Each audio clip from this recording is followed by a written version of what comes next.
السلام عليكم ورحمة الله وبركاته. على المودة والخير نلتقي وإياكم، وسؤال فقهي. سؤالنا لهذا اليوم: ما هي موارد جواز حلق اللحية للرجل وجواز أخذ الأجرة عليها من قبل الحلاق؟ الجواب: هنالك عدة حالات وعدة موارد يجوز فيها للرجل حلق اللحية، ويجوز لحالق هذه اللحية اللي هو الحلاق يجوز له أخذ الأجرة عليها.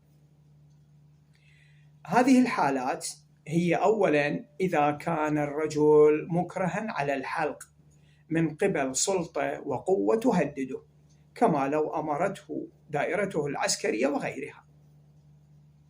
ثانياً، إذا كان الرجل مضطراً لحلق اللحية لعلاج أو نحوه، هذا إذا ما يحلق لحيته راح يتسبب له حساسية وراح تسبب له أمراض جلدية وغيرها، فهنا في هذه الحالة يجوز له الحلق.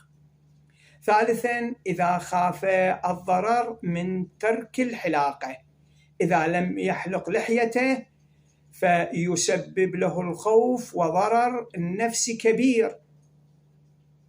رابعاً، إذا كان تركه لحلق اللحية يسبب له السخرية والحرج الذي لا يحتمل عادة، هذا لحيته غير منتظمة فيكون موضع سخرية للناس، إذا ما يزينها يكون موضع سخرية للناس، ففي مثل هذه الحالة يجوز له الحلق.